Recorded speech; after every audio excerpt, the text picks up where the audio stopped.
Salve Maria. O grande mal hoje que assola a humanidade, o coração do homem, é o esquecimento, a amnésia. Esquecer que é amado por Deus. Alguns nem sequer tiveram essa experiência do amor de Deus, concretamente. Outros tiveram, mas ao longo do tempo foram esquecendo. Esse amor, ele não é irreal, ele não é algo fantasioso, utópico. Ele é concreto. Ele é mais concreto do que o celular que você vai ouvir este áudio. Ele é mais concreto do que o ouvido na qual você está ouvindo esse áudio. Ele é mais concreto do que essa boca que fala essas palavras. Esse amor de Deus, ele transforma, e transforma com poder. Por esquecer este amor, muitas vezes, nós abandonamos a nossa vida de oração, nós priorizamos os barulhos, nós priorizamos os nossos sonhos pessoais, às vezes belos, às vezes terríveis, às vezes altruístas, outras vezes egoístas. Por esse esquecimento, algumas vezes nós até rezamos, mas a nossa oração é mais voltada para nós do que para Deus. Ela é voltada para convencer Deus de que a nossa vontade é a melhor vontade, é a mais bela, é a mais perfeita.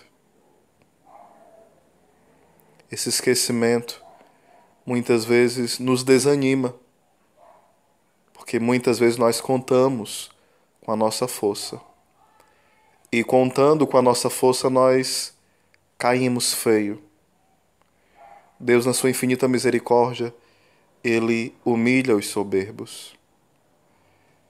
E humilhar o soberbo já é um grande ato da infinita misericórdia de Deus. Porque quando o soberbo é humilhado, ele sai deste estado de sono, de loucura da alma, de loucura do seu coração. E ele começa a redirecionar o sentido da sua vida para o fim, para a finalidade última que é Deus. Muitas vezes nós esquecemos de perdoar, porque nós esquecemos que somos falhos. Muitas vezes nós esquecemos de amar, porque nós esquecemos que nós fomos criados, pensados por Deus, capacitados por Deus para amar. O homem é capaz de Deus. E como é capaz de Deus, é capaz de amar, é capaz de doar-se, é capaz de entregar, é capaz de ofertar-se. O homem se esqueceu que ele não é chamado a viver na superficialidade, naquilo que é raso, naquilo que é medíocre, naquilo que é pusilânime, naquilo que é metódico somente, naquilo que é frio, naquilo que é morno, naquilo que é vago, é vazio. Sim, o homem esqueceu disso. E hoje nós queremos juntos, vamos clamar pela cura da nossa memória.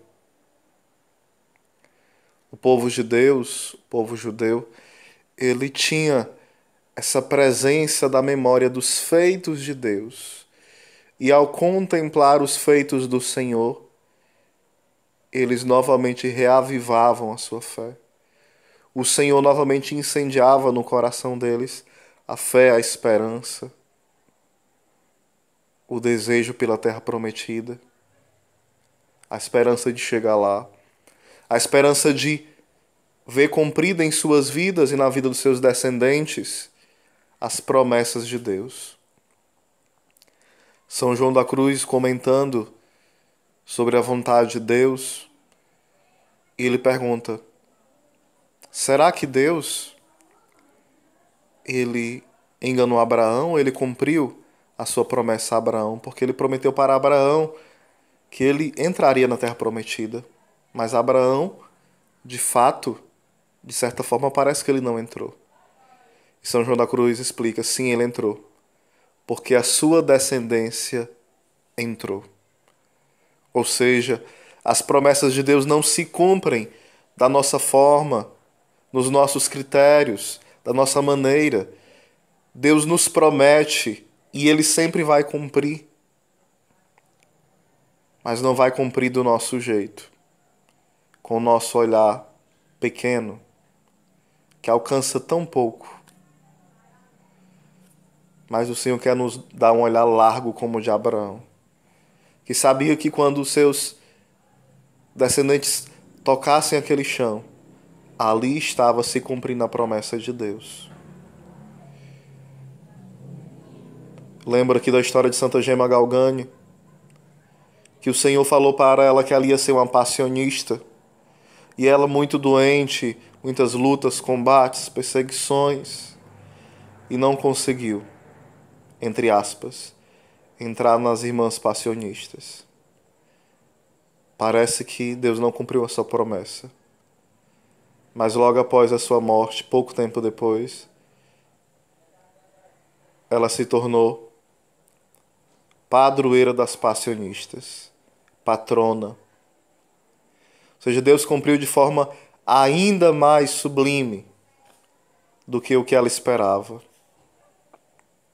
E olha, foi pós essa passagem desta vida para outra vida, para a vida eterna. Nunca desista daquilo que é voz de Deus na sua vida. Deus irá cumprir, sem dúvida. Não deixe o desânimo, o medo, a dúvida tomar conta. Deus cumprirá as suas promessas. Eu ia imaginando essa situação, o filho pródigo, longe, ensanguentado, fétido, com tanta fome que não sabia nem mais o caminho de onde voltar. E ele escuta no coração a voz do Pai: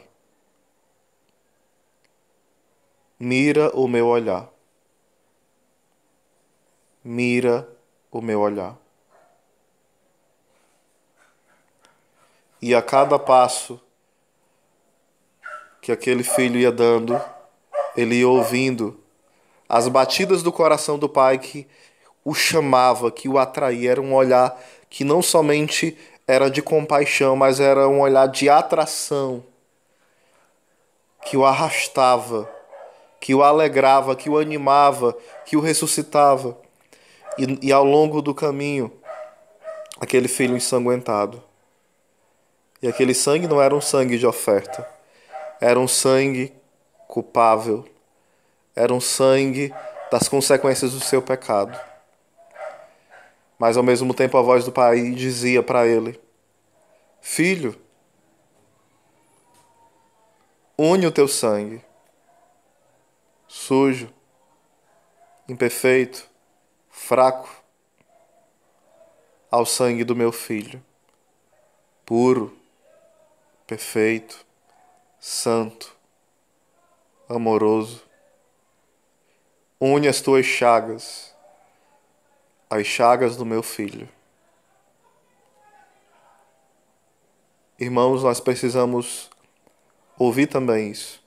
Não é que a história do filho pródigo fala isso, mas ao meu coração nessa tarde falou isso. E da palavra de Deus nós podemos tirar sempre tesouros, tanto do Antigo como do Novo Testamento. Imensos tesouros. Que o Senhor cure a nossa memória. Que o Senhor nos dê a graça de uma profunda saudade do céu. E se essa saudade é verdadeira em ti, o lugar de saciar essa saudade é diante do Santíssimo, é na Santa Missa, é na vida de oração. é aos pés da Virgem Maria. Deus te abençoe. Perseverança, porque aqueles que perseverarem até o fim, a sua memória resplandecerá, todo o seu ser resplandecerá, e os feitos de Deus, de fato, serão motivo de júbilo na sua vida. Não desista dos seus, porque antes de serem seus, são de Deus. Não desista dos seus amigos. Não desista do seu esposo, da sua esposa, dos seus filhos, do seu pai, da sua mãe. Não desista de você mesmo. Não desista. O olhar de Deus é compaixão. E o olhar de Deus é atração. Não uma atração apenas momentânea, uma atração eterna. Deus te abençoe.